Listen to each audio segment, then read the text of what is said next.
पखांजूर में पूर्व वन मंत्री विक्रम उसेंडी ने वर्तमान में पखांजूर में विद्युत विभाग में चल रहे कार्य प्रणाली पर कई सवाल खड़े किए। उन्होंने कहा कि विगत कुछ दिन पहले एक 20 श्रेणी के ठेकेदार के घर 20 से 25 ट्रांसफार्मर पाया गया और जब इस मामले का उजागर हुआ तो ट्रांसफार्मर वहां से हटा दिया गया था, जबकि विभाग के पास 5 एकड़ की जमीन खाली पड़ी हुई थी।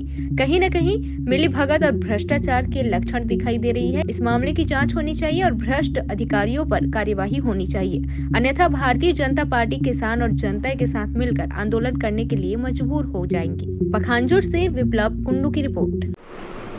सर, एक 20 श्रेणी के ठेकेदार के घर में 20 से 25 ट्रांसफार्मर पाया जाता है, जो कि नियम के विपरीत है। जबकि विद्युत विभाग के पास 5 एकड़ की जमीन खाली, उसके बावजूद भी एक ठेकेदार के पास इतना सारे भारी मात्रा में ट्रांसफार्मर रखना कहीं ना कहीं एक आशंका को जन्म देता है। और वही लगातार पत्रकार जब इस मामले को उठाता है तो उस पर उनके विरुद्ध ही उनके घर में कार्रवाई किया जाता है, उड़न दस्ते की टीम भेजा जाता है। क्या कुछ बोलिए? देखिए, जहाँ तक विद्युत विभाग के मामले में कहना चाहिए, वो जो ट्रांसफार्मर वगैरह है, खास करके विभाग के संज्ञान में रहना चाहिए। कहाँ उसका डिमांड के हिसाब से जितने भी ट्रांसफार्मर आते हैं, रख रखाव बिजली विभाग की जानकारी के साथ साथ उनके कस्टडी में होना चाहिए। और दूसरी बात, जहाँ पर अपने पत्रकार साथियों को परेशान करने वाली बात है, इस प्रकार के जानबूझ के परेशान करना नहीं चाहिए।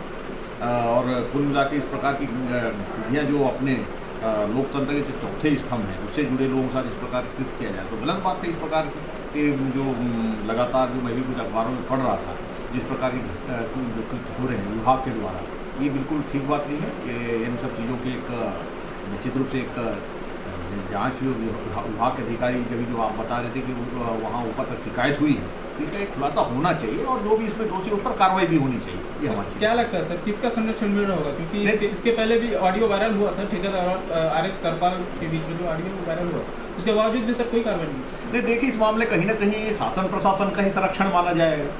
जब तक शासन प्रशासन के लोगों का संरक्षण ना हो तो किसी भी कोई एक कर्मचारी अधिकारी की इस टाइप का जो कृत्य हो ही नहीं सकता। तो कुल मिला के शासन सरकार से जुड़े लोग कई मामले जो मतलब एक्सपोज होने के बाद भी, कई घटनाओं की जानकारी होने के बाद भी कार्रवाई नहीं हो रही, ये दर्शाता है कि कहीं ना कहीं यहाँ के जो सरकार सत्ता से जुड़े और जो प्रशासनिक जो प्रमुख अधिकारियों का भी इसमें संरक्षण हो सकता है।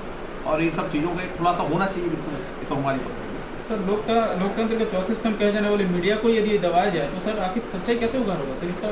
नहीं, देखिए, इसी मामले में मैंने पहले कहा कि लोकतंत्र के चौथे स्तंभ जो लगातार कहीं ना कहीं जो अनियमितता होती है, कहीं गड़बड़ होती है, इस बात को उजागर होता है। उजागर होने के बाद उस पर उसको परेशान करना ये अच्छी बात नहीं है। लेकिन प्रशासन अगर चौथे स्तंभ किसी चीज़ को उजागर करता है, उसको चुस्त दुरुस्त करने के लिए उसको समाधान के साथ साथ उसका निराकरण कैसे हो, उनको आम जनता को कैसे लाभ मिले, व्यवस्था कैसे ठीक हो, इस चीज़ों पर ध्यान देना चाहिए। ये सरकार की मंशा और अधिकारियों का कर्तव्य होना चाहिए। इसके पक्ष में बात करें। स्थानीय विधायक को भी इसके बारे में जानकारी है, फिर भी कोई कार्रवाई नहीं हो रही है।